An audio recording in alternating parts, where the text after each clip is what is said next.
I've become staggeringly intelligent. All the world's knowledge is mine. I can do anything.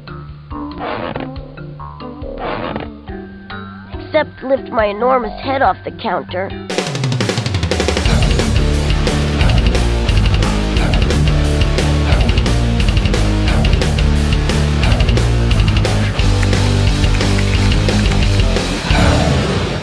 Hey guys, RanterInShades here, exercise my first to memorize vlog style, and it's time for another episode of What's Wrong With. What's wrong with me? You wanna know what's wrong with me? I can ask you the exact same thing. What's wrong with me? I'm going to begin this video with a question for anyone that's watched me for any amount of time before. What is my favorite genre of music? Some of you are probably thinking, oh, that's easy, it's glam metal. You made a bunch of videos talking at length about it, and your most viewed video is about obscure bands from that genre that you would only know about if it were your favorite. Nope, it's not that. You're probably now thinking, okay, is it alternative metal? Your favorite band is part of that genre, and you get really excited about a lot of bands from that scene. Nope, not that either. Okay, it's gotta be pop punk then, right? That's a genre you geeked out about a lot, and you've gotten pretty stoked about its various resurgences in popularity. No. Oh, I see what you're doing now. It's a trick question, and your favorite's actually instrumental guitar music. You're a bigger nerd about instrumentals than anybody I know, and your favorite musician is an instrumental guitar virtuoso, so I'm pretty inclined to think that's your actual favorite genre. You're on the right track there, but still, no. Okay, this gag is getting annoying. Can you just fucking tell us what your favorite goddamn genre of music is already?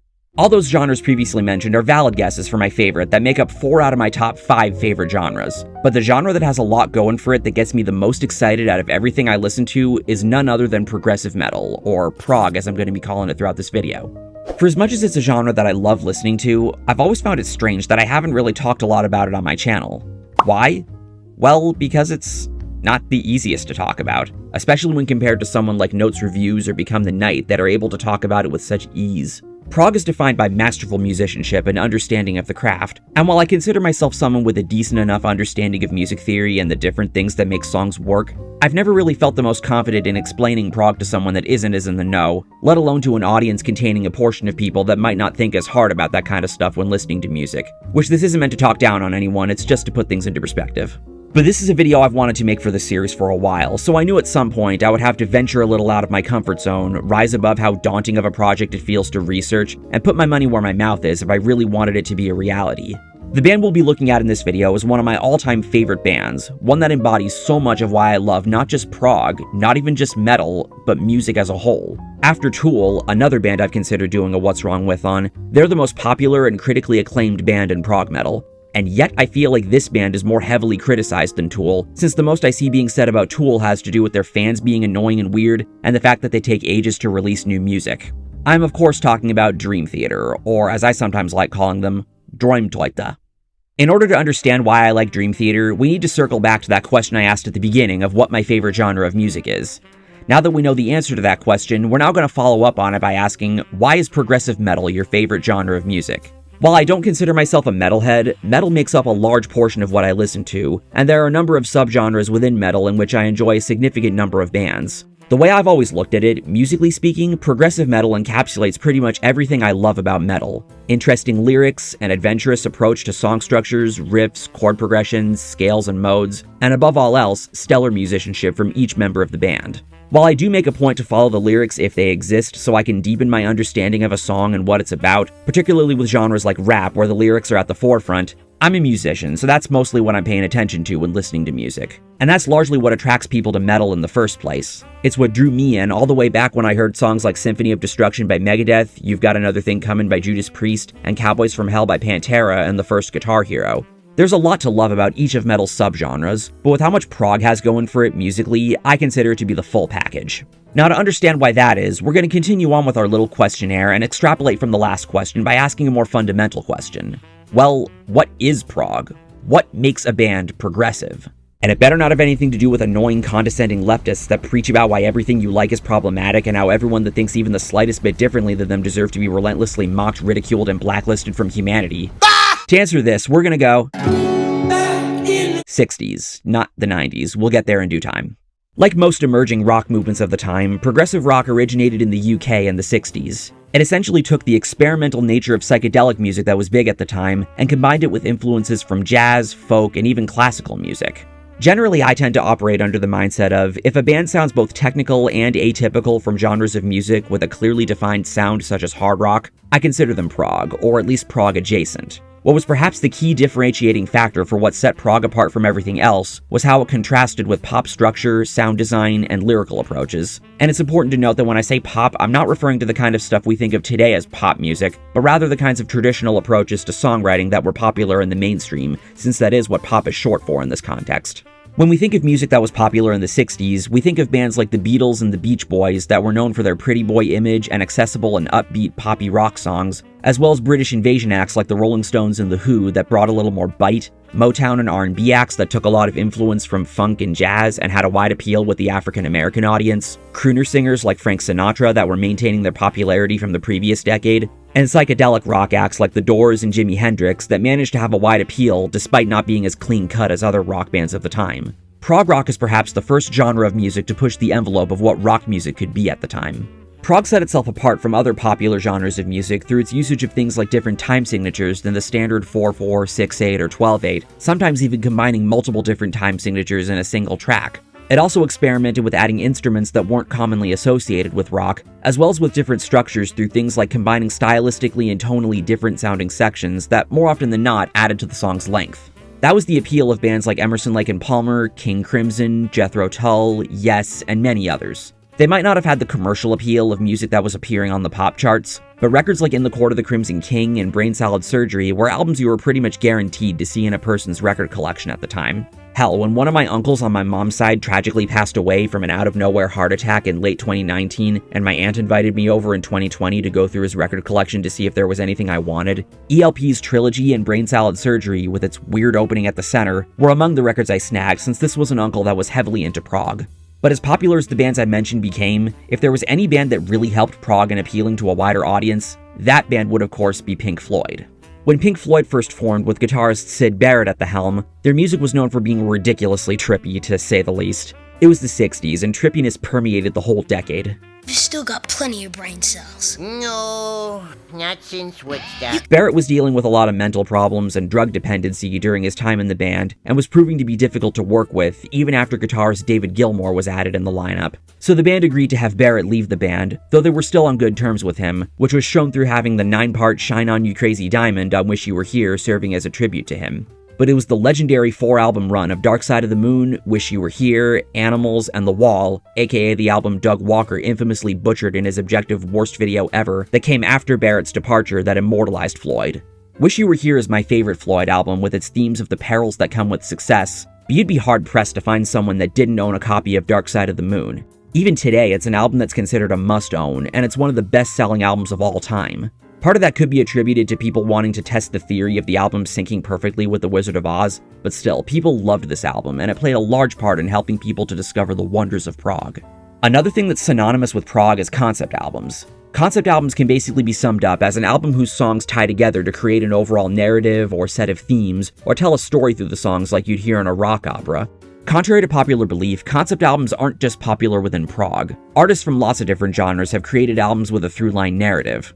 If you wanted to, you could consider Green Day's American Idiot to be a prog album, since it tells an overarching story of a kid escaping suburban life and his disillusionment with the society and world around him. Same with an album like Kendrick Lamar's Good Kid, Mad City, which, although it's obviously not a rock album, its songs center around Kendrick's life living in Compton, the trials and tribulations that come with living there, and the love-hate relationship he has with the city, with the cover even referring to it as a short film.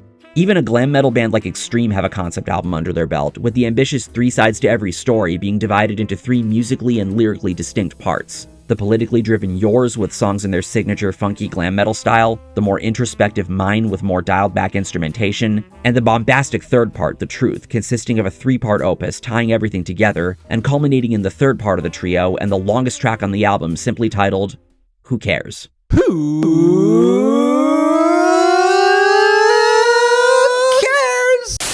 While this isn't a band I consider prog rock, the album that I would say popularized the rock opera and concept album format would be The Who's Tommy, released in 1969, dudes! Telling the story of a boy who, following a traumatic experience as a child, is perceived as that gains a reputation as a pinball wizard before being awakened from his mental dissociation and becoming a spiritual leader.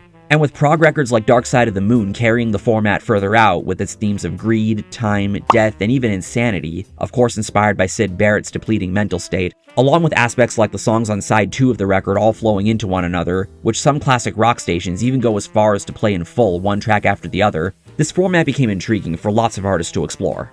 While I view Pink Floyd as the band that made prog mainstream, the band I consider to be the most important for prog's next step in evolution is Rush, another one of my all-time favorite bands. Rush is largely known today for the musical wizardry brought to us from Geddy Lee, Alex Lifeson, and the late Neil Peart, may God rest his soul, combined with Peart's complex and thought-provoking lyricism.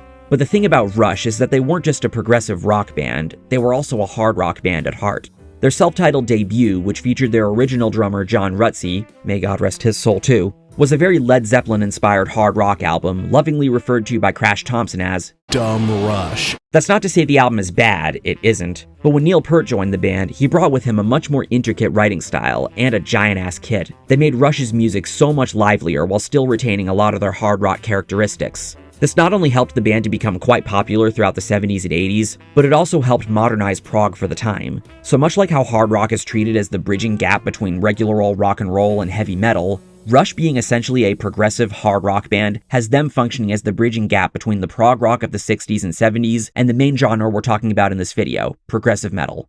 So with all that we've learned about progressive rock, it's time to enter the 80s. We all know that this is the decade where metal became a major commercial commodity. When the decade started, there weren't really a lot of metal subgenres that had become widely known. When we think of metal in the early 80s, we think of traditional metal bands, both from North America and from the new wave of British scene, the first wave of glam metal bands, early thrash metal and crossover thrash bands, the first power metal bands like Manowar, Manila Road, and Virgin Steel, and even the earliest of black metal bands such as Venom and Bathory. There were some monumental releases coming out at this time, albums that are to this day regarded as metal classics, but it's hard to say there was as much variety in the scene as a whole compared to what would come later in the decade. In my What's Wrong With on Megadeth, I talked about how thrash metal is arguably the most important genre in metal, with the rift that it drove in the metal scene of the early 80s regarding how it sounded. And in the What's Wrong With I Did on Korn, I said I felt similarly about nu metal's role in metal's evolution in the 90s. And wouldn't you know, I feel similarly about prog metal too. While thrash metal added more speed, technicality, and hardcore influence, and while nu metal experimented with fusing metal with alternative genres, prog metal is the subgenre I see as having pushed the limits in terms of writing and musicianship. By the mid-80s, there was more experimentation going on within metal. Power metal started getting speedier, Yngwie Malmsteen created neoclassical metal through highlighting the classical influence in his shredding, death metal was beginning to mobilize, and while all that was going on, there came some bands saying, hey, you know that cool prog stuff from the 70s where everyone was just going off on their instruments and having all those stories told through their albums? What if we took that and combined it with metal? After all, if there's anything we know about metal today, it's that there's no limit for what can be combined with it.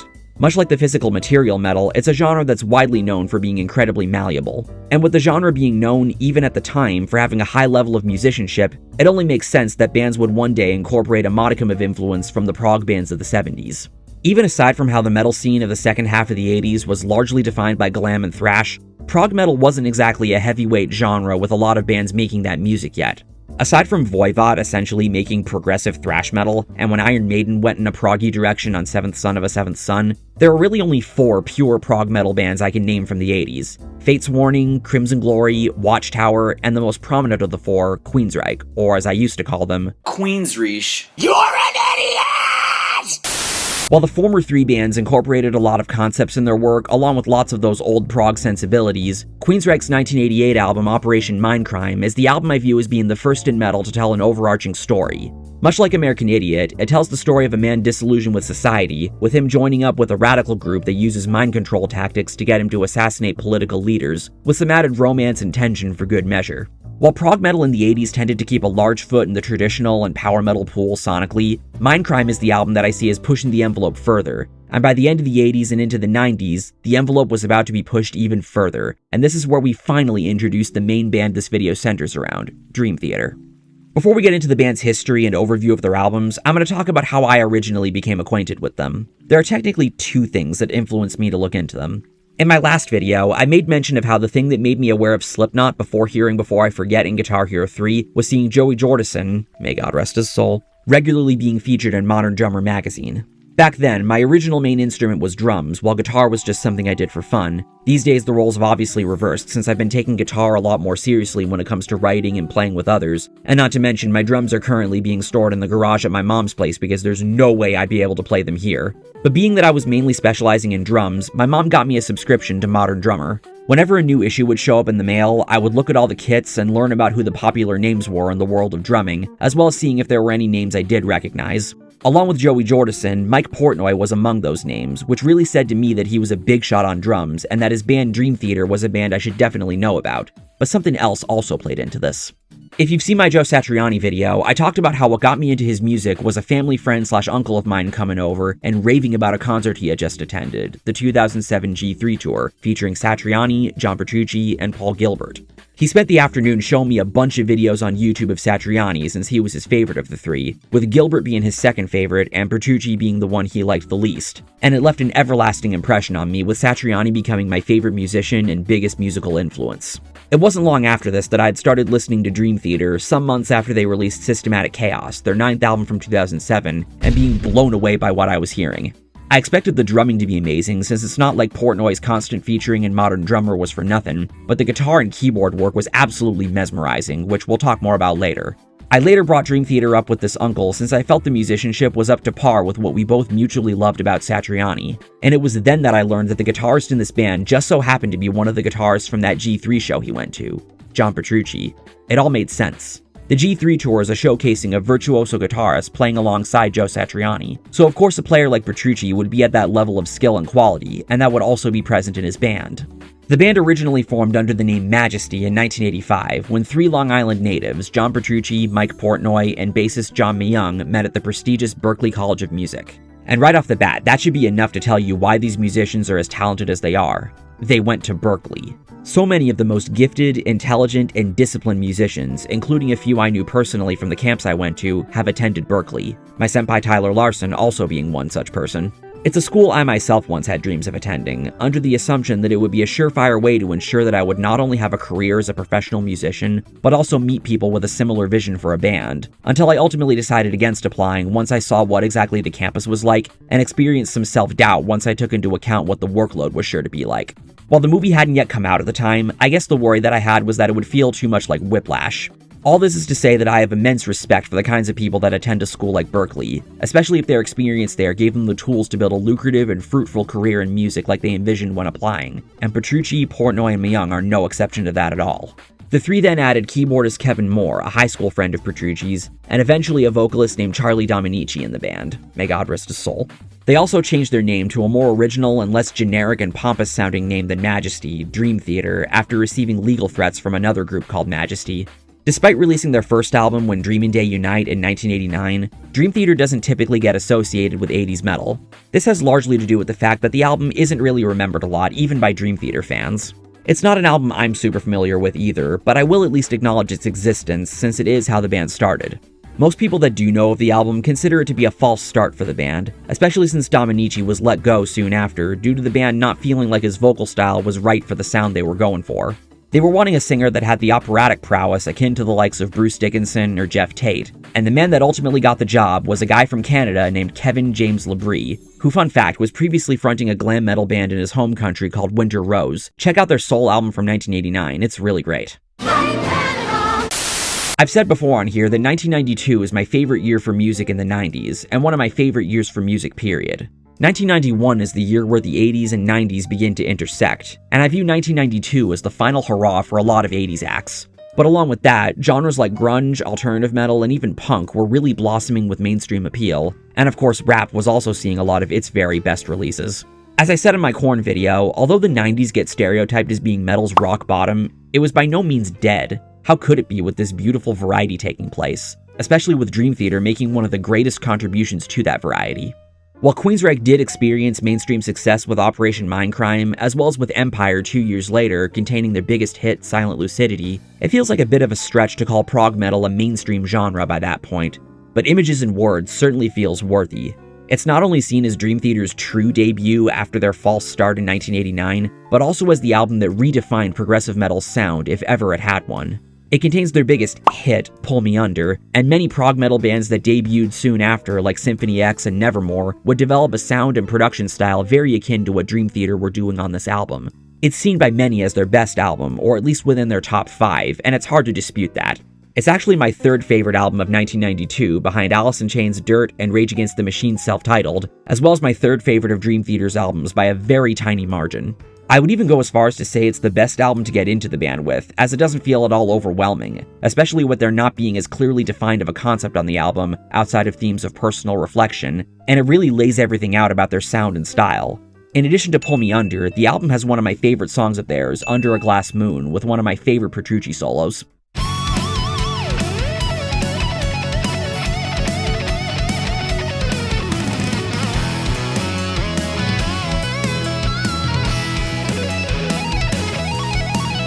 And along with that, there's the power ballad Another Day, Take the Time, and the 11-minute Learning to Live.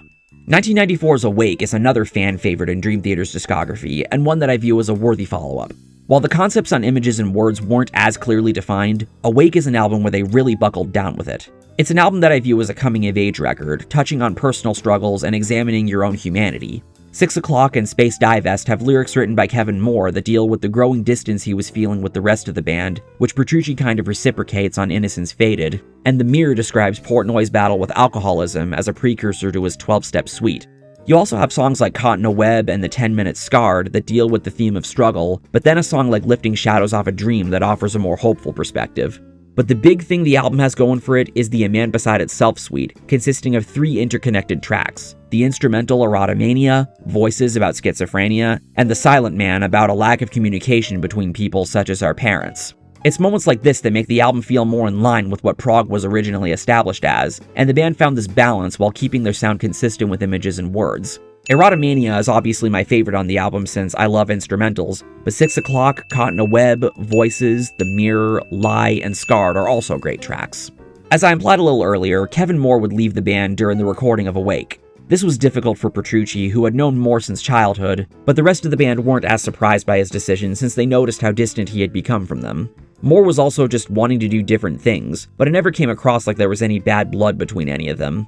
Replacing Moore was Derek Sherinian, one of my favorite keyboardists. He had made a name for himself in the early 90s playing with Alice Cooper and playing on the solo album from Night Ranger's Brad Gillis, Gilrock Ranch. And after his time in Dream Theater, he would play in bands such as Planet X, the supergroups Black Country Communion and Sons of Apollo, his most recent band Whom Gods Destroy, as well as his solo albums. Sherinian's involvement was always the thing I found the most interesting about 1997's Falling Into Infinity, as it's not an album that gets talked about a lot, and not one I view as a top-tier favorite either. It's a major step down from their previous work, and the band themselves don't disagree with that. The fact that there's a track on here that's co-written with Desmond Child, a name you might remember from my Bon Jovi video, should say a little bit about what the intentions were with this album.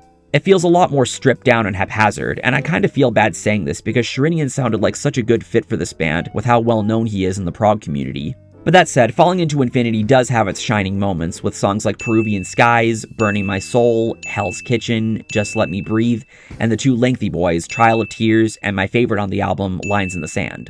Just for the sake of trying to keep things chronological, I want to divert away to talk about one particular Dream Theater-related side project out of quite a few, Liquid Tension Experiment. This was an instrumental prog metal band formed by Mike Portnoy after being invited by Magna Carta Records' Mike Varney to form a supergroup. He invited bassist and Chapman stick player Tony Levin of King Crimson and Peter Gabriel's band, and a keyboardist by the name of Jordan Rudis, a Juilliard student who had previously released some solo albums, played with the instrumental prog fusion band the Dixie Dregs, and even collaborated with Rod Morgenstein of Winger, who also played with the Dregs. Originally, Portnoy actually wanted Dimebag Darrell to play guitar in this band, but I'm not sure how Dime would have worked in this context since his style is very far removed from the kind of music the others were known for making. Plus, I imagine he would have said no anyway, since he wouldn't be able to have his brother Vinny playing drums in the band, which was his exact reason for turning down Dave Mustaine's invitation to join Megadeth in 1989. So instead, Portnoy got his Dream Theater bandmate John Petrucci on board, which is what gets many people, myself included, to label this band as a Dream Theater offshoot, a spin-off, if you will. I feel like I could make the argument that Liquid Tension Experiment is more of a favorite for me than Dream Theater. As I alluded at the beginning of the video, instrumental metal is some of my favorite music ever, and the primary factor that attracts people to Dream Theater is the instrumental prowess from the likes of Petrucci, Portnoy, and eventually Rudis, which is exactly what you get with this band. Oftentimes, listening to Liquid Tension feels like you're hearing an extended jam session between 4 demonstrably talented people sharing a mental wavelength with each other. They put out 2 excellent albums in the late 90s, with their debut being my favorite album of 1988, and their follow-up being in my top 5 for 1999. My favorite tracks on the first album are Paradigm Shift, which I used as one of the background songs in part 3 of the Stupidest Metalist saga, Kindred Spirits, Freedom of Speech, which I used to use in my Music I Like video, but stopped because I was tired of it getting copyright claimed, and a particular song I want to talk more about in a bit. And my favorites on Liquid Tension Experiment 2 are Acid Rain, By Accident, Another Dimension, When the Water Breaks, and Liquid Dreams. Now, that song I skipped over from the first album, what was that? That, my friends, would be one of my all-time favorite songs, as well as what I view to be the definitive progressive metal song, Universal Mind. If there was ever a song that I would use to explain the genre to someone that's never heard of it before, that would be the song I'd play. It's not only insanely fun and showcases each of the members at their A-game, but it takes so many stylistic and tonal twists and turns that only a progressive metal band would be able to pull off. The song starts with this.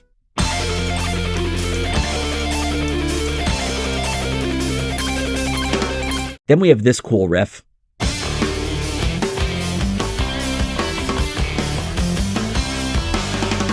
A little later we get this riff.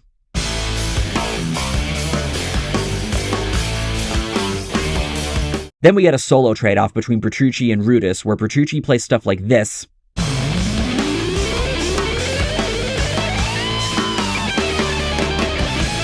And Rudis plays stuff like this.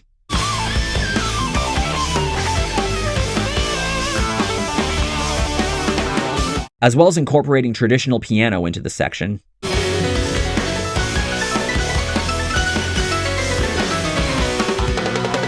Then after the solo trade-off, Rudis treats us to some calming solo classical piano.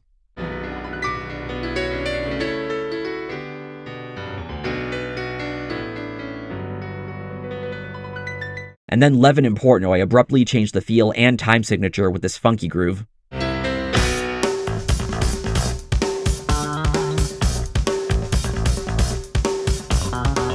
Then this cool part.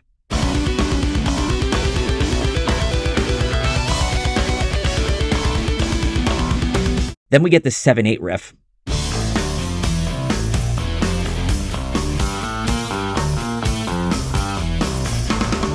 After which the intro melody is reintroduced.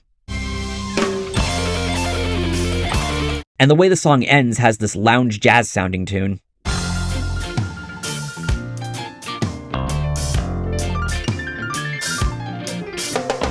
And then the circus song comes out of nowhere immediately after.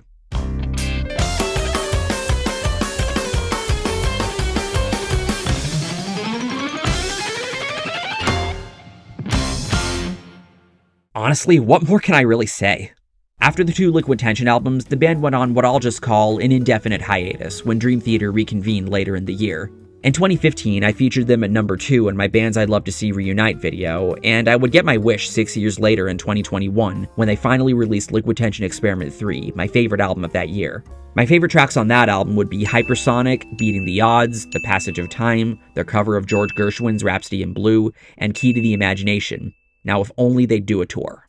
But now let's circle back to 1999 to Dream Theater's magnum opus. If you ask any prog metal fan what their favorite album the genre produced is, there's a good chance they'll tell you it's Metropolis Part 2 Scenes from a Memory. Part 2!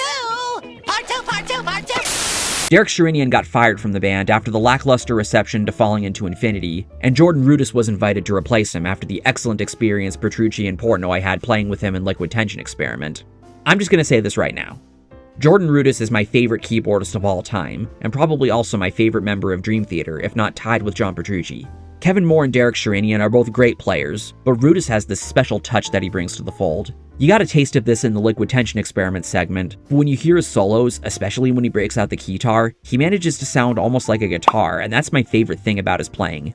It's what makes the solo trade-offs between he and Petrucci, such as what I played from Universal Mind, so eclectic. And the moments when the two harmonize together are, in my opinion, the defining aspect of what makes Dream Theater so fun to listen to. Anyway, Scenes from a Memory is a follow-up to a song on Images and Words, Metropolis Part 1, The Miracle and the Sleeper, a song that tells an ambiguous story about a conflict between two characters, the Miracle and the Sleeper, and the duality and kinship experienced between two opposing forces.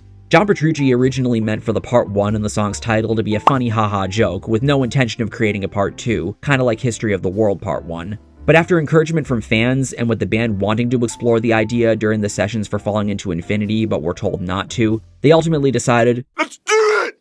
Rock that world! Rock that world! With Scenes from a Memory, Dream Theater didn't just return to the conceptual aspects of an album like Awake, they took a more theatrical approach. It's most certainly their best concept and the best story they've told on an album, but despite that, it's not even my favorite album of theirs, rather it's my second favorite after an album we'll get to later. The album tells a story of a man named Nicholas who has recurring dreams of a past life and learns through going through hypnotherapy that he was a woman named Victoria in his past life in the 1920s. He learns of her love triangle with brothers Julian and Edward Baines, her tragic murder, and various other details as he tries to piece together the truth of her murder, thinking that will be the key to ending the recurring dreams. The story takes a lot of twists and turns and shifts to different characters' perspectives, or scenes if you will, as the full picture is created. It's an intricate and well-crafted spectacle, and there's never been another album like it in Dream Theater's discography. The album is also significant because with Rudis now in the band, this is when Dream Theater really began sounding like how we know them to sound. The instrumental Dance of Eternity, which I talked about in my favorite instrumental songs video back in 2018, pretty much embodies everything I love about the band's sound, going from sounding like this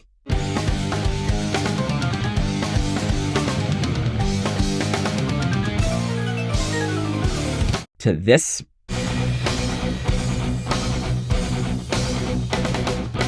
to this,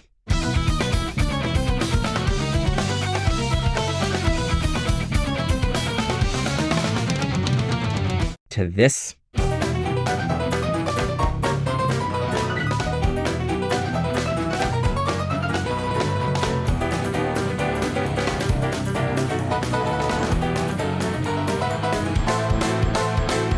to this,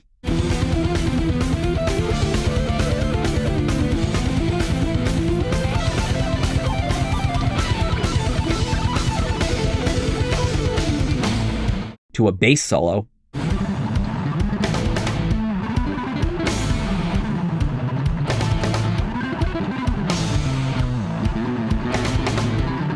to this,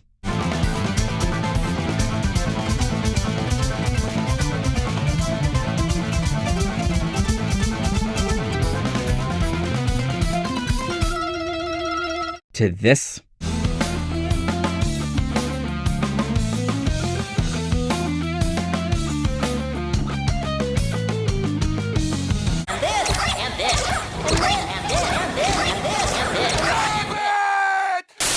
and finishing off with this.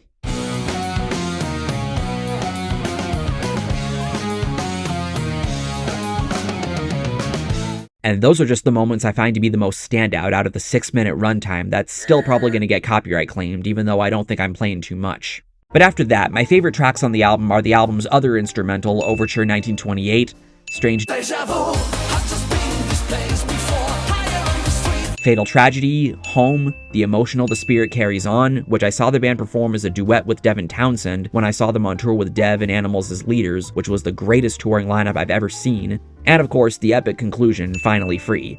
It's also worth mentioning that Scenes from a Memory is my favorite album of 1999 by a landslide. But if it's not my favorite of Dream Theater's albums, then what is? You're gonna have to be patient with that because it's not gonna come up for a little while.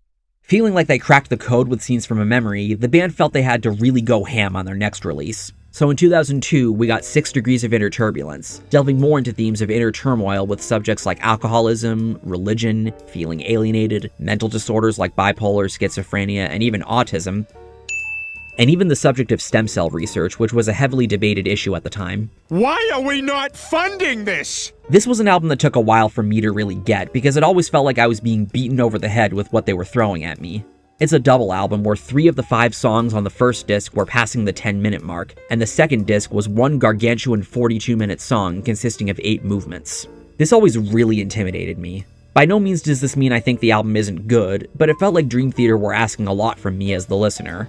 Thankfully, each of the movements in the title track are split up into individual tracks, which really helps with making it more digestible. But unfortunately, that intimidating runtime is pretty much the sole reason why I've never looked at 6 Degrees as a favorite of Dream Theater's albums. But I nonetheless respect it for what the band was trying to go for. The Glass Prison and The Great Debate are both sick tracks. 2003's Train of Thought always felt like a return to form after the overkill at 6 Degrees always felt like. Though for whatever reason, I've seen some people call it Dream Theater trying to incorporate nu metal elements in, which I really do not see at all. Not only do the vast majority of the songs on the album pass the 10-minute mark, but it's never felt like the kind of stretch that a statement like that implies. It's still as proggy of a metal album as you could want, and it doesn't sound at all dated. I've always felt that idea came from the band playing in lower tunings like C standard and D standard, and the song As I Am being perhaps the most accessible and catchy sounding song the band has ever written. But that alone doesn't make Train of Thought a sellout record or anything like that. It's one of my favorites, and it's also technically the only Dream Theater album I own on CD. Back when I was a freshman in high school and still doing theater before I hung that up due to the rehearsal schedule being way too demanding to handle, along with feeling intimidated by the more experienced actors, the final show would always end with the cast getting together for one final circle, and the seniors would give everyone gifts. One of the guys was given everyone CDs he burned, and since he knew that I liked metal, the album he gave me was Train of Thought. To say the least, it was very thoughtful. Get it? 'Cause Train of Thought. At the time, As I Am was the only song from the album I had on me, so this was how I got to listen to the rest of the album. It's a really heavy album, both conceptually and musically. As I Am touches on individuality and being true to yourself. This Dying Soul continues the themes of addiction as part of Portnoy's 12-step suite. Endless Sacrifice is about, well, sacrifice, specifically the kind that comes with being away from your loved ones while you're on the road. Honor Thy Father is about Portnoy's resentment of his stepfather, and the 14-minute In the Name of God criticizes religious extremism and the kinds of people that use religion to justify violence and hatred. Old-school YouTube atheists definitely jerk off to this song in their leisure time. And of course, there's also my second favorite instrumental track after Dance of Eternity, Stream of Consciousness, which is also the band's longest instrumental track. So early in the song, John plays a riff like this. And then stretches all the way down to the 3rd fret, so you're stretching from 3rd fret down to the 8th. Great, thanks John. The only song on this album I'm not the hugest on is the shortest song on the album, Vacant, and that's really only because it's a piano ballad. Other than that, this album slams. But then we finally get to my favorite Dream Theater album, Octavarium from 2005. Even if Scenes from a Memory is the better album technically, and even if it has the band's best story, Octavarium is the one I find myself going back to the most often. While their next album after this, Systematic Chaos, was out by the time I got into Dream Theater, this was the album I got into them through, so I've obviously spent the most time with it. But even if that wasn't the case, this album still contains some of my all-time favorite songs of theirs, including my favorite Dream Theater song, the opening track, The Root of All Evil. I remember not being able to stop listening to this song when I was in 8th grade, and it was an early sign that Dream Theater had become one of my favorite bands. The main riff is one of my favorite riffs of all time, and as such, it's the only song of theirs that I've taught myself to play, with the exception of the solo, of course, but that should be a given.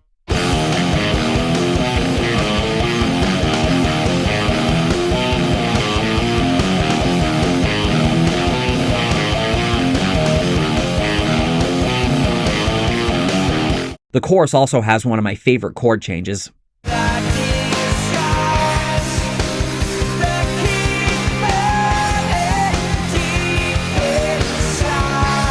And of course, the solo section played a huge part in immortalizing Petrucci and Rudis for me.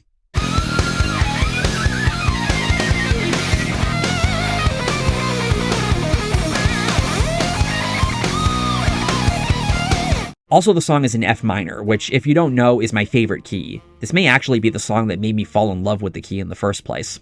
Octavarium also contains a strong candidate for Dream Theater's most perfect song, and another one of my all-time favorites, Panic Attack. The opening bass riff from John Myung is one of the most impressive bass lines I've heard.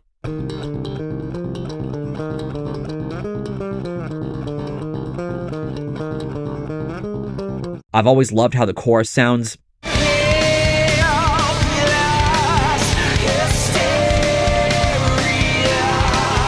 And again, Petrucci and Rudis own that solo break.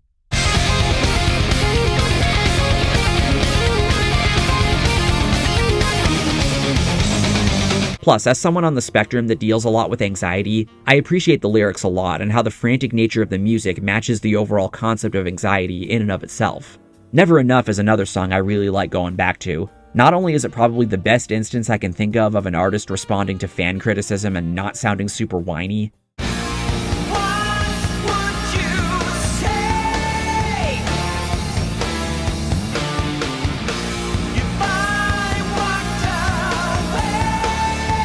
that chord change is always such a goosebump moment for me. But it has my favorite Petrucci-Rudis harmonizing moment.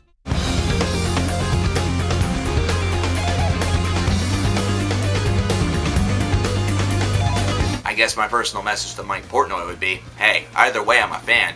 My opinion really doesn't mean all that much. If I go to a show, I'm going to see Dream Theater. If I don't hear Pull Me Under, that's cool. I have the album, I can just pop it on the album. Personally, I just like to hear all the crazy stuff that they're able to do and how they're able to morph the set. Finally, unless you count the second disc on 6 Degrees of Inner Turbulence as a single song, the album also contains the band's longest song, the 24-minute title track, which is well known for containing what many believe to be John Petrucci's best and most blistering solo.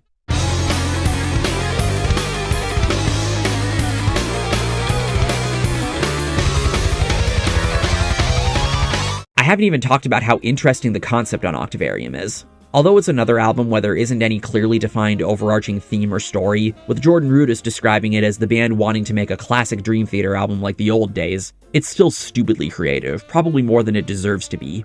The concept of the album is that each of its tracks are one key ahead on the major scale, or at least start in that key, with the album's title, Octavarium, representing an octave, get it?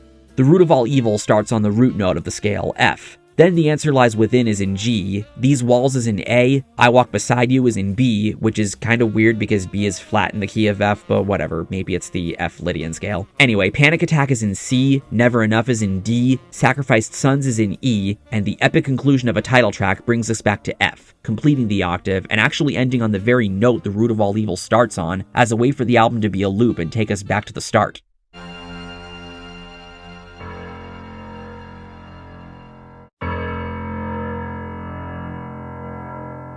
Is that cool or what? It may seem like a basic or uninspired concept compared to others the band has come up with, and it may be ridiculously nerdy to people that aren't musicians or have a baseline understanding of music theory, but I love it! I mean, what do you expect? I'm a nerd about this shit, get over it. 2005 also saw John Petrucci release his first solo album, Suspended Animation. Again, I love instrumental prog, and Petrucci is one of my favorite virtuoso guitarists, so of course this would appeal to me.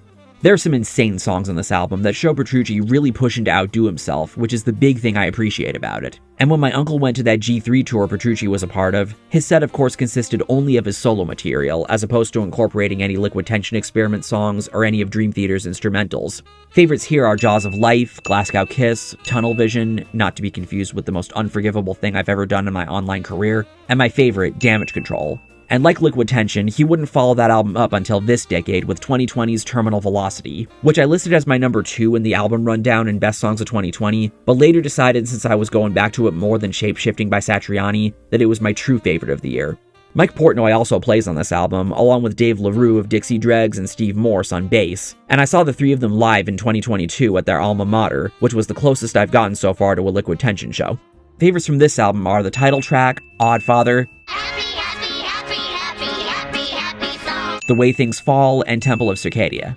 While I'm talking about solo albums, I'll also give some brief mentions to some other Dream Theater side projects. James Labrie has released some solo albums I'm somewhat familiar with, as well as the short-lived Mullmuzzler, and as I mentioned earlier, Jordan Rudess also has a bunch of solo material under his belt. Given that he's my favorite keyboardist, you know that stuff I'm going to be all over. His solo albums vary from traditional solo piano with lots of improvisation, to cover albums, to prog stuff akin to what he's mainly known for. I've always seen this as really showing the true depth of Rudess's artistry in ways that we don't really see with someone like Petrucci or Portnoy, though I of course prefer the prog stuff as that's the kind of stuff that made Rudess my favorite keyboardist. My favorite album of his would be Rhythm of Time from 2004, which features him collaborating with the likes of Vinnie Moore, Greg Howe, Steve Morse, and of course Joe Satriani. And I also really enjoyed his 2019 album, Wired for Madness, with that beautiful cover. Getting back to Dream Theater, we now enter an interesting series of albums. Having released an album as bold as Octavarium, it's hard to imagine the band putting out something that would top it. It's the moment in between what I would consider Dream Theater's golden age and when the foundation started shaking, when they released Systematic Chaos and Black Clouds and Silver Linings, which I constantly confuse with Muses, Black Holes, and Revelations. I like both of these albums, but they always represented a dividing line in the history of Dream Theater. I've always viewed Systematic Chaos as Dream Theater's most underrated album, with songs centering around, well, chaos! Whether it's the politically charged Prophets of War, the Lovecraft-inspired Dark Eternal Night, Constant Motion touching on OCD, or the fantastical two-parter In the Presence of Enemies bookending the album akin to Pink Floyd's Shine On You Crazy Diamond, all about struggling between good and evil, chaos permeates the stories told on the album. Repentance is also an interesting song on this album. It's part of Mike Portnoy's 12-step suite that I haven't really taken the time to explain. So I established earlier in this video that Portnoy had suffered from alcoholism. Much like at Alcoholics Anonymous, where they teach you about the 12-step program for recovering from your addiction, Portnoy used music as a way for him to describe his experience and what he learned from it. The Mirror on Awake was the first glimpse into this, but the suite wouldn't begin until after Dream Theater's 1999 tour for Scenes from a Memory, where one song on each of their subsequent albums would be a part of it. The 12-step suite consists of The Glass Prison on 6 Degrees of Inner Turbulence, referring to the addiction itself, This Dying Soul on Train of Thought, referring to the effect it had on him, The Root of All Evil on Octavarium, referring to Repentance on Systematic Chaos, where he repents for all that he did, and The Shattered Fortress on Black Clouds and Silver Linings, bringing everything together as he figures out where to go from here. But he goes pretty hard with repenting, since he actually invites some friends on to provide some spoken word parts expressing their own regrets, ranging from Corey Taylor of Slipknot, Chris Jericho of Fozzy, David Ellefson of Megadeth, Mikhail Ackerfeld of Opeth, Steven Wilson of Porcupine Tree, John Anderson of Yes, and even Joe Satriani and Steve Vai. Black Clouds and Silver Linings would be Portnoy's last album with the band for a while, which always gave the album a pretty bittersweet aura. In a way, Portnoy leaving was the black cloud, but maybe a silver lining could come from something. While Systematic Chaos was a heavy record, musically and lyrically with all the chaos, Black Clouds is the album I view as Dream Theater's most emotional. As the album's title implies, it's all about dark moments with some hints of light to counter them, and many of the songs tell personal stories from the members, such as A Nightmare to Remember, not to be confused with A Day to Remember, obviously, being based on a car accident Portnoy was involved in, Wither being about writer's block and Petrucci's feelings about songwriting, The Best of Times being about Portnoy's father who had died of cancer, and easily the best song on the album, the 19-minute Count of Tuscany, being based on an encounter Petrucci had with an aristocrat in Tuscany. While Black Clouds isn't always an album I remember right away, I'm always instantly reminded of the beauty in the song's composition, especially with how much we learn about Petrucci and Portnoy. But I think now we're at the most logical part of the video to segue into the part where we debunk the black! Debunk the black! Debunk the black! I'm not afraid! That probably was not a good James LeBray impression. Kind of like the last What's Wrong With on Motley Crue, this is going to be a structurally weird one because I'm not necessarily going to be doing much debunking of Flack for a portion of this. I only really added the transition here because Mike Portnoy's departure from Dream Theater represents for a lot of people a major turning point for everyone involved. Portnoy made an announcement on September 8, 2010, stating that because he was feeling burnt out about Dream Theater and found that he was enjoying himself more with other groups and musicians, he was going to take a hiatus from the band with the hope of one day returning. Earlier that year, Portnoy had filled in on Avenged Sevenfold's album Nightmare after the tragic death of Jimmy the Rev Sullivan.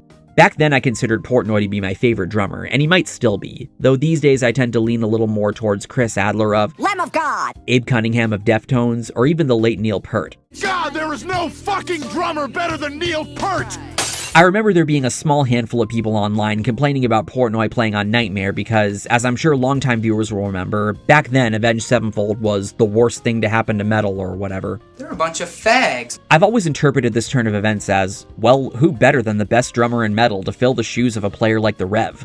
I always figured that's what Sevenfold's rationale was with getting Portnoy on board, less so than Portnoy wanting to sell out. And at the time, I looked at this as a silver lining because I figured his departure from Dream Theater meant that he was going to continue with Sevenfold. But sadly, that didn't end up being the case. And I'm not just saying that because of Hail to the King.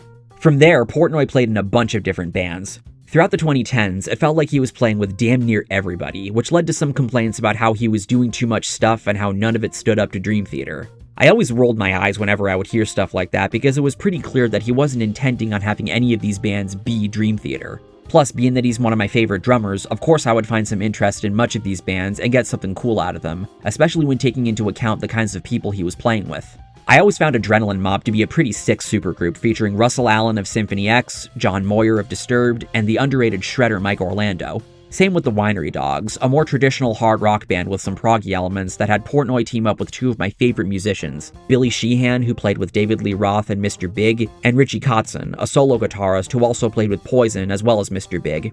And especially same with Sons of Apollo, with one of the craziest lineups consisting of Billy Sheehan again, Ron Bumblefoot Thal playing that double neck guitar where one of the necks is fretless, our old friend Derek Sherinian, and Jeff Scott Soto on vocals. All solid bands that Portnoy adds so much flair to. He's also played with prog acts like Transatlantic, Flying Colors, Neil Morse, Big Elf, and the list just goes on. There was even a time I remember him briefly playing with Twisted Sister after the death of their drummer, AJ Pero, just because Pero replaced him in Adrenaline Mob after he left. And I also remember him talking in a Drumeo video about how he almost played a festival date with Nickelback while their drummer Daniel Adair was getting surgery, before the festival ended up getting cancelled for reasons that shouldn't be hard to guess since this was 2022. Portnoy is a hard-working man, and I always felt that all these projects and guest appearances he's done really spoke to how much the rock and metal community valued him as a drummer. Did I wish he would come back to Dream Theater? Yes! But I nonetheless took solace in the fact that he was still providing his trademark drum performances at all. But in the early 2020s, Portnoy would reunite with some old friends, playing on John Petrucci's second solo album Terminal Velocity and his subsequent solo tour, and the long-awaited Liquid Tension Experiment 3, as a way to test the waters with he and Jordan Rudess. What happened? We'll get back to that later. Well, you already know what happened, but just let me continue the story. While Portnoy was out and about playing in all those bands, Dream Theater found another Mike to fill in for the foreseeable future. Mike Man-Genie was his name, and being a genie on drums was his game. He had previously played on James LaBrie's solo albums, as well as in Muzzler, as well as with Annihilator, Steve Vai, and even Extreme on Waiting for the Punchline. A lot of people like to dog on Man-Genie because of what he represented for Dream Theater, but if I'm to be honest, I found him to be a solid replacement for Portnoy. He was just as capable of playing the kinds of huge fills and syncopated grooves Portnoy was known for, and he can play a mean drum solo.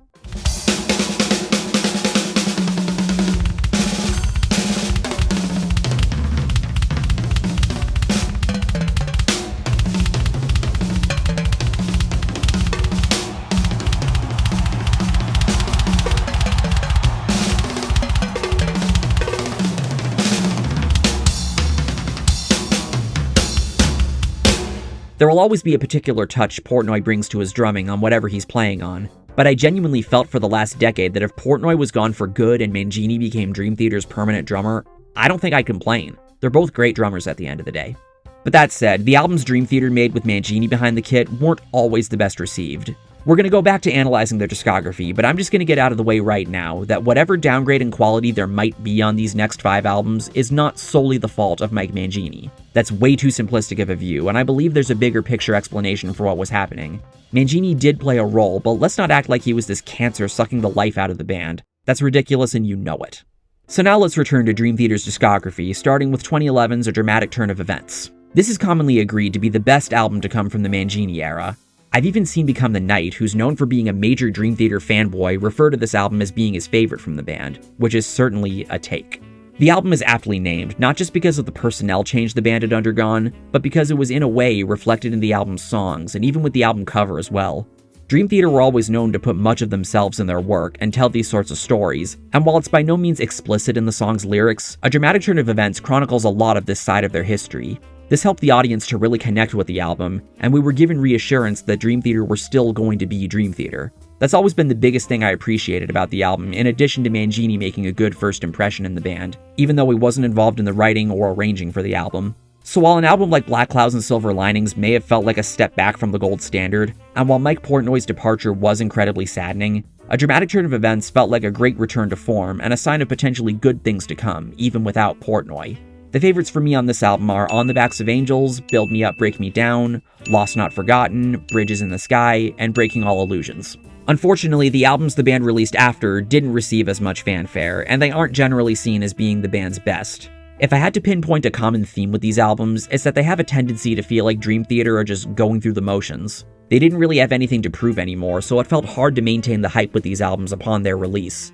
There's a video I remember watching from the previously mentioned Become the Night that puts a lot of this into perspective when analyzing their song The Alien from their most recent album, A View from the Top of the World. They do this shit all the time, and after a while, it's almost like you can predict it. Like you can make an AI throw this shit together. I'd be lying if I were to say that I was excited for all these albums, only to feel upon listening, and not really going back to them much in the future. But the thing is, I don't find them to be bad or even mediocre of albums. Even if I might not view them as being among their better albums, I still come out of them feeling like I heard what I like hearing on a Dream Theater album. For the 2013 self-titled album, the band opted to just make an album that can best be described as a Dream Theater album. The title really doesn't leave a lot to the imagination. So even though it's not an album I rank high in their discography, that's why I have a hard time speaking negatively about it, other than maybe the drum sound not being as up to par. Enigma Machine is still an awesome instrumental and my favorite track on the album, and that along with False Awakening Suite are the first instrumental songs the band made since Stream of Consciousness a whole decade earlier.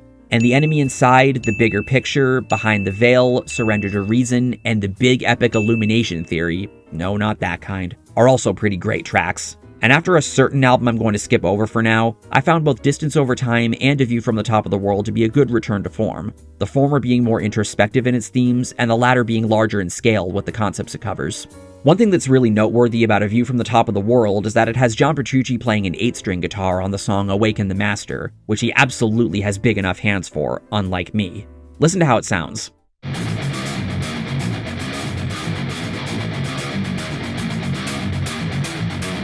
He's no stranger to 7-string guitars, as a handful of Dream Theater's songs have him playing in B standard, which, if you need a refresher, is basically the standard tuning for 6-string guitars E, A, D, G, B, and E, with a low B string.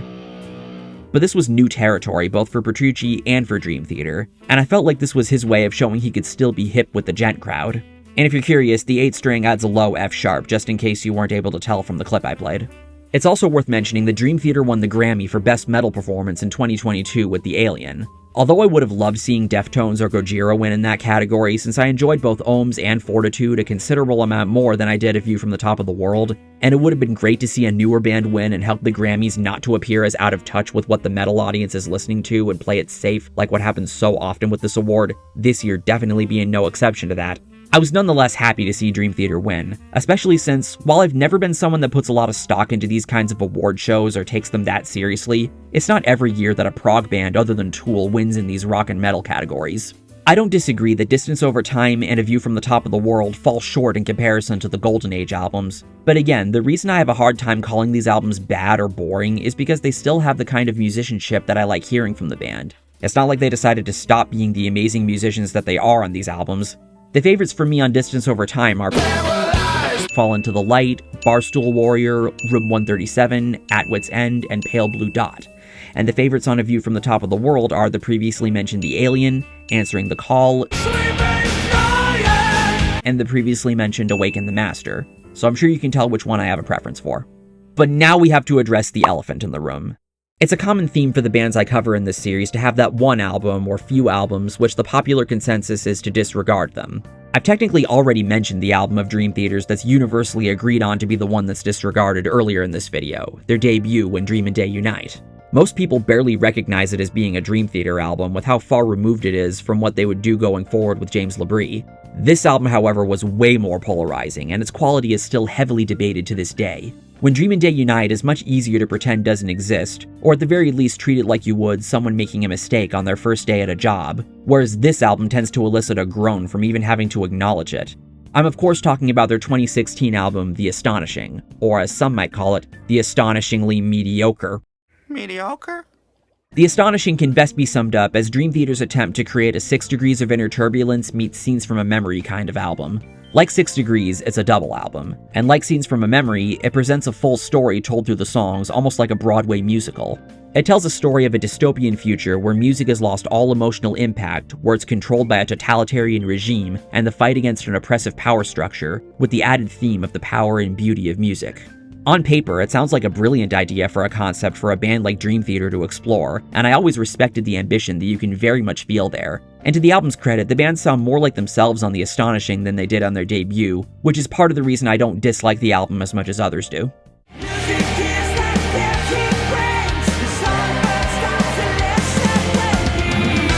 But if there's one thing that people that don't like the album and people that want to defend it can agree on, it's that the album is really, really long and bloated.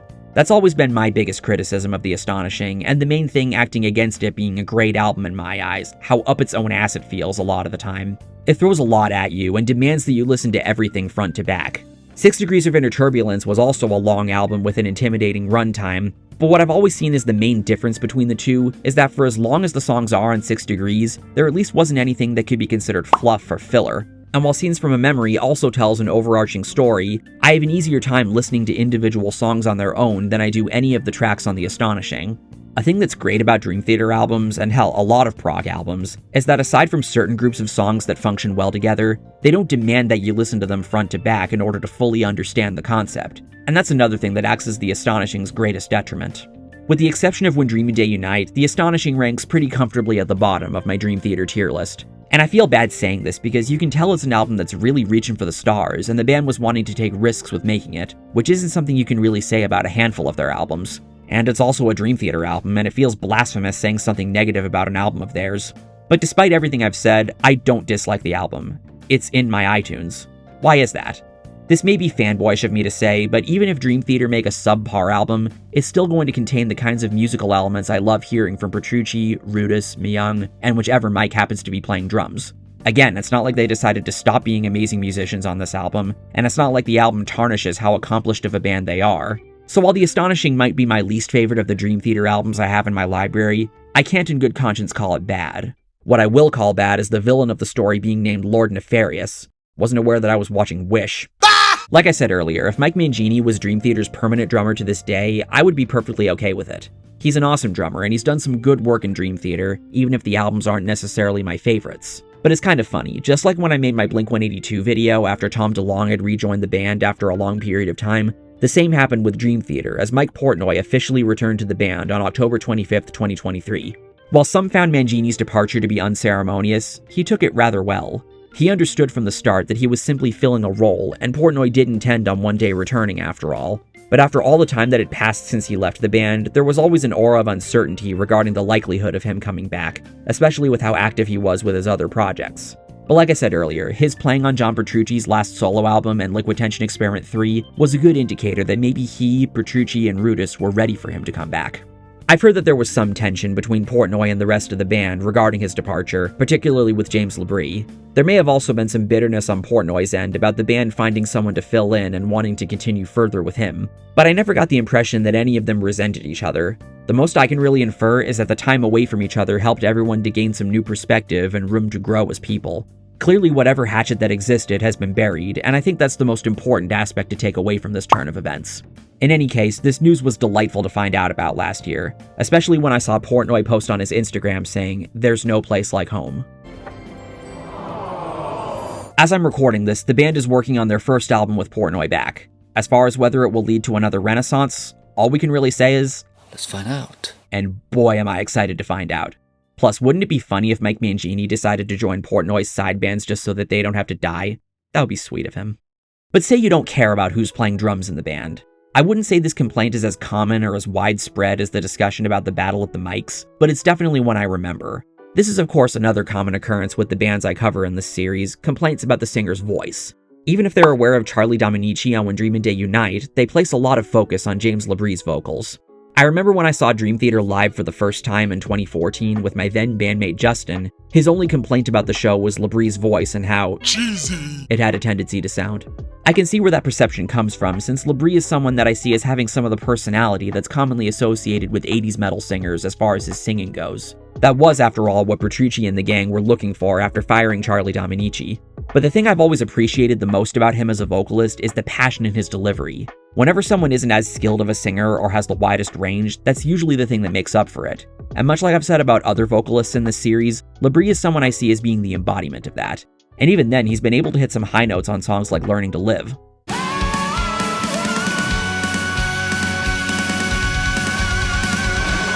Plus, even if LaBrie is the weakest link in the band, which is something I don't even disagree with, as he was always my least favorite member of the band, the other musicians carry so much of the weight when it comes to the overall package of Dream Theater's music, and that's always been more or less the main focus of the band. So I'm going to propose an idea similar to what I said in my Striper video about having their secular album Against the Law be your introduction to their sound. Try listening to Liquid Tension Experiment, or Petrucci solo, or even Rudis solo, or maybe Dream Theater's instrumental tracks like Overture 1928, or Erotomania, or Stream of Consciousness, or Enigma Machine, and of course, Dance of Goddamn Eternity. And if you find that you like the instrumental work, then maybe that'll be enough for you to not pay much mind to the cheesy aspects of LaBrie's voice. Because oftentimes, I'd be lying if I were to say that's not where my attention tends to gravitate, since, as I said at the beginning of this video, I'm a musician, so that's mainly what I'm listening for.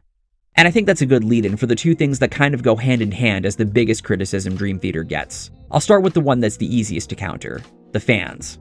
Metal bands having nerdy fans is nothing unheard of, nor is a band having a fan base that's known for being condescending, snobbish, and douchey. Hell, I used to make lots of videos calling that kind of shit out in the metal community. Prog fans are not much different. Some might argue they're actually more pretentious than extreme metal elitists, and a good chunk of that pretentiousness in the Prog fanbase can be attributed to Dream Theater. Not all, obviously, but a sizable portion.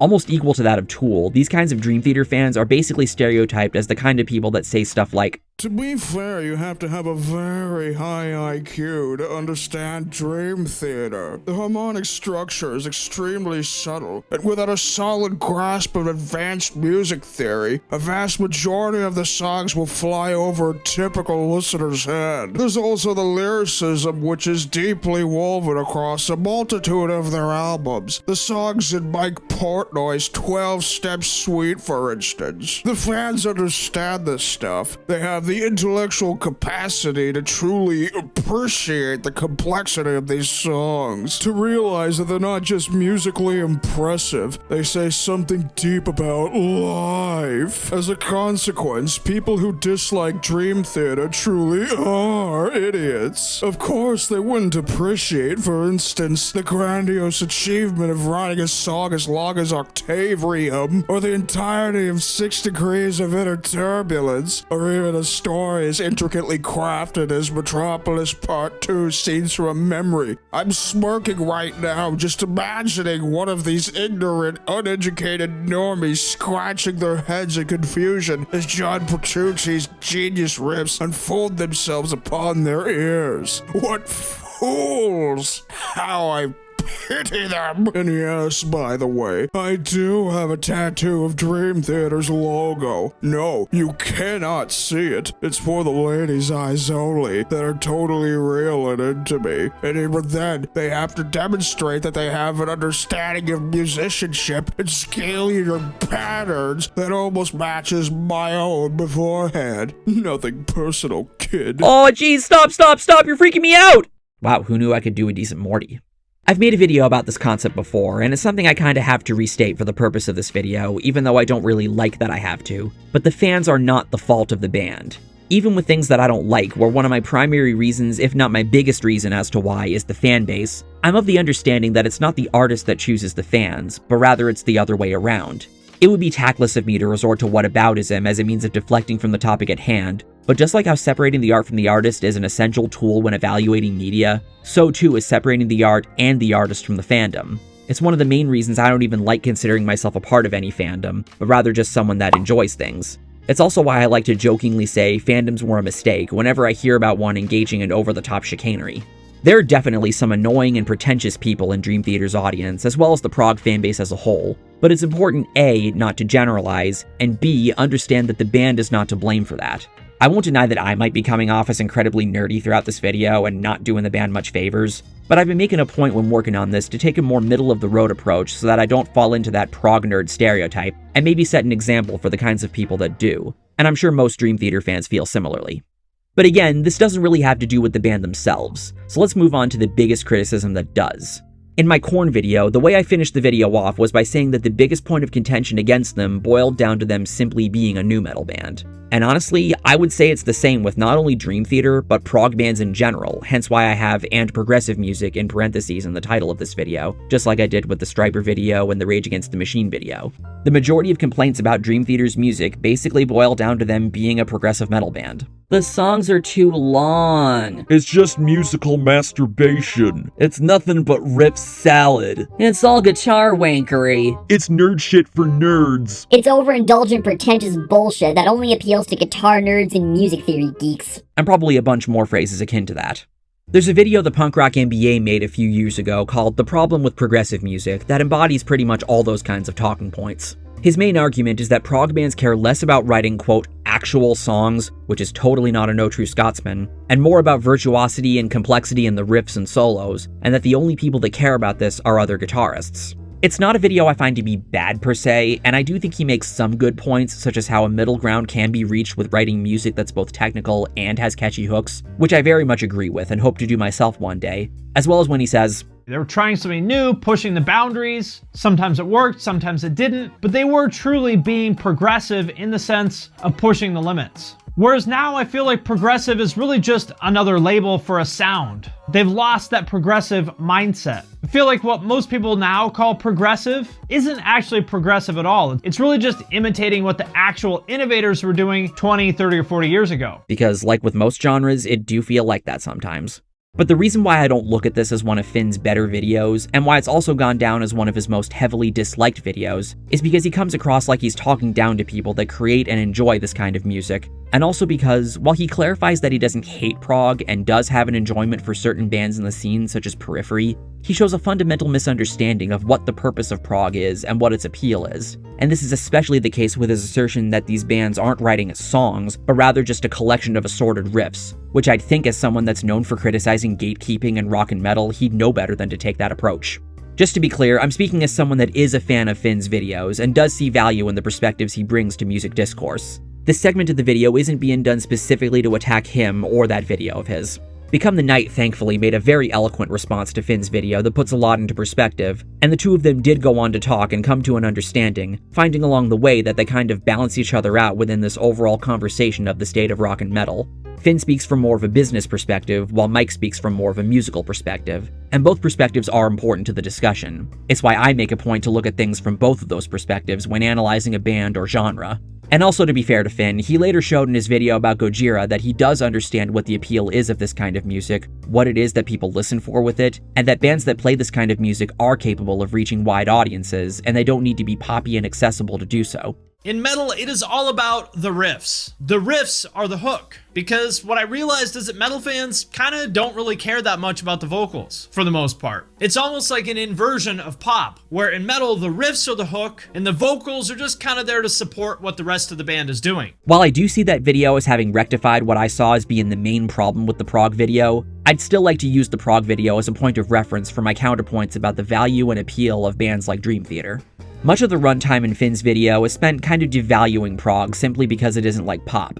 To the vast majority of people, a song is defined primarily by two things, the vocal melody and the lyrics, especially in the chorus. Like if you ask anybody, hey, do you know that song Party in the USA? They're not gonna tell you whatever the guitar part was in that song. They're gonna say, oh yeah, the one that goes, it's a party in the USA. To which I would say, that's kind of the point. Remember what I said earlier in this video? What was perhaps the key differentiating factor for what set prog apart from everything else was how it contrasted with pop structure, sound design, and lyrical approaches. Remember all that stuff about how prog employed things like time changes, odd time signatures, different sounding sections, and all that? It's not trying to be pop. Rather, it's trying to more or less be the antithesis to it. So comparing the two kind of misses the point. And it's really reductive to say that the lack of catchy moments in the songs is the reason why prog is a more niche genre when one, maybe they aren't shooting to be Hot 100 darlings because not everyone is, and two, there are a number of bands in prog, like Dream Theater, that do have their catchy moments. Again, refer back to the example of As I Am being perhaps their catchiest song.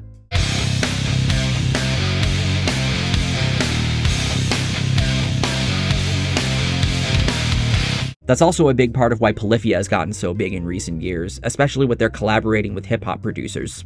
Finn also downplays the musical appeal of prog by saying that the musicianship isn't anything special. And on the other hand, there's zillions of generic bland prog bands of like Berklee dropouts whose stuff is incredibly intricate and hard to play, but nobody gives a shit because their songs are terrible. I can agree that virtuosity isn't everything, and it takes more than impressive riffing, fast shredding, or even knowledge of music theory to create a memorable song, but I don't think that means that the whole genre needs to be generalized and written off as nothing but riff salad and guitar wankery. And it's also not taking into account why the structures of these songs are being written the way they are. There's actual flow between all those parts, and a lot of thought going into the execution, way more than just incoherently dicking around and showing off on their instruments. And this isn't me saying that pop music is bad because it doesn't do the things that prog does. I have a whole series on my channel dedicated to examining what I see as being the highs and lows of pop music every year. I know full well that great pop does exist. Even outside of that, my music taste is very varied, as my audience knows, and there's plenty of genres one might call simple compared to prog that I very much enjoy. I even mentioned some at the start of this video.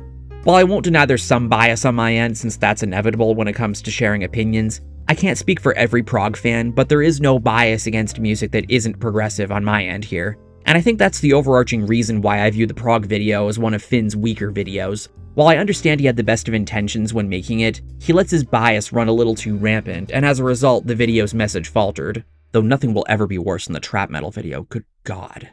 But now we're going to extrapolate further by reintroducing one of the questions I asked at the beginning of the video. Why is progressive metal my favorite genre of music? In my Why I Hate the Rock is Dead argument video, I spoke a lot about musical innovation and pushing for things to sound fresh. A big part of why I love prog as much as I do is because it's the genre I see as being the embodiment of that. Even within prog metal itself, there are lots of different variants of the genre. Alongside straight-up prog metal bands like Dream Theater, there are progressive metalcore bands like Era and After the Burial.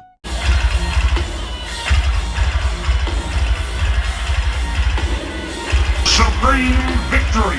Progressive death metal bands like Meshuggah and Scar Symmetry, bands like Leprous and Porcupine Tree that take more influence from classic prog, a mad scientist of an artist like Devin Townsend that does fucking everything, and of course bands that write gent-style riffs like Animals as Leaders and the previously mentioned Periphery. I even consider mathcore bands like Dillinger Escape Plan and Car Bomb to be a part of prog metal, since their mathematical approach to rhythms is in itself progressive. Each prog band takes a different approach to their craft, and that's the big thing I find to be so beautiful about it. Bands like these do so much to keep things interesting in metal, and this is obviously not to downplay other metal genres that are working to spice things up, but it's why I feel like I get the most out of listening to prog, and believe that the work they do should not be understated.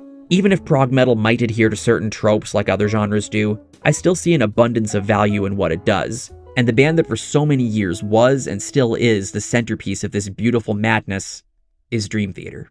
Dream Theater is an immensely talented band, I don't think anyone can argue otherwise. While it's easy to view them and other bands in their style as bands that create incoherent nonsense, at the end of the day, it doesn't take away from how skilled and disciplined each of the members are, including those no longer in the band, especially when they do more than just melt our faces with every song.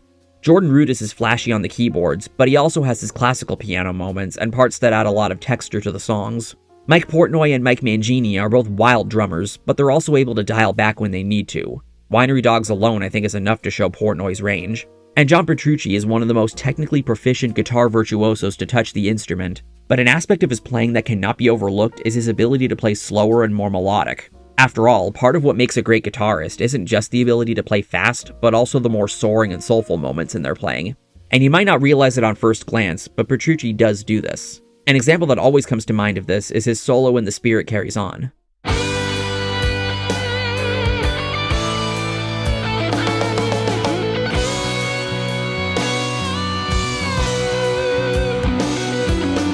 There's always at least a couple softer songs on each of Dream Theater's albums, such as Another Day or The Answer Lies Within. They're not always my favorite, but they show that the band isn't all flash and bravado like people are quick to assume.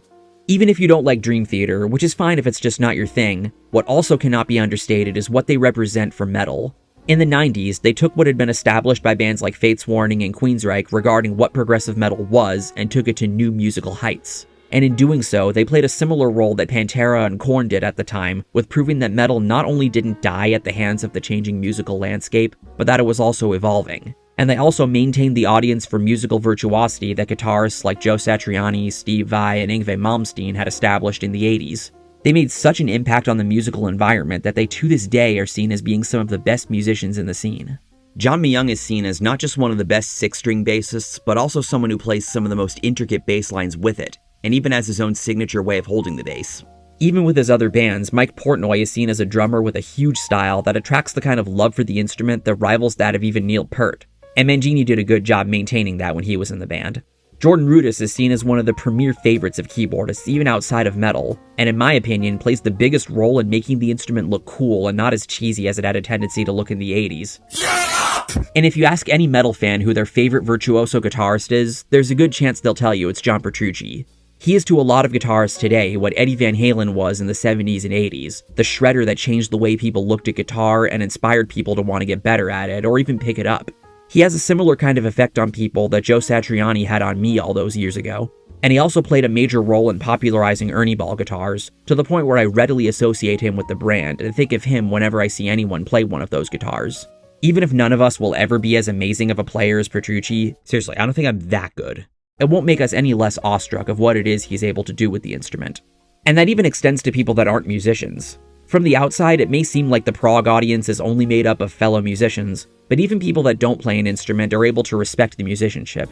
My friend Atticus the Death Metaler comes immediately to mind when I think of this. Outside of his thriving career as Atticus the Death Barnes, he is not a musician, but he has an immense appreciation of the craft. Despite what his username might imply, his music taste is incredibly varied, and it includes a variety of progressive bands. He regularly cites Jeff Loomis of Nevermore as his favorite virtuoso guitarist, and he's also a fan of a number of prog metal bands including Amorphous, Opeth, Between the Buried and Me, and Catatonia, along with numerous bands recommended to the both of us by our good friend Stoutmeister, who currently plays in the bands of Huron Bound and Lycanthrope for anyone still not in the know about what he's up to.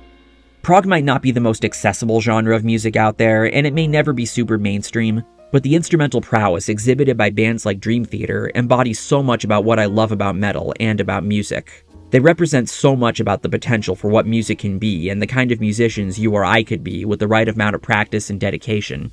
Petrucci, Portnoy, Rudis, they're some of my favorite musicians, past or present, and I don't think I will ever get tired of listening to them or watching them play.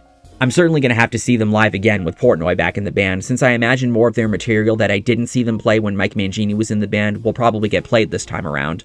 It's hard to say if Dream Theater is my favorite progressive metal band. Sometimes I think it's Polyphia, or Animals as Leaders, or Protest the Hero, or Haken, or hell, even Liquid Tension Experiment. But Dream Theater always enters my mind first when I think of prog metal, and that's likely true for you as well, so they're always going to be part of the discussion. They're not perfect, they've had some spotty moments in their discography, but I have no problem at all calling them one of the greatest metal bands to exist, and one of my all-time favorites.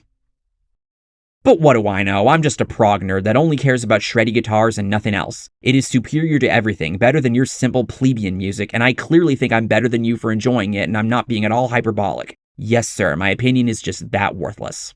So now we arrive at the part at the end of the video where I ask you, the viewer, what's wrong with Dream Theater?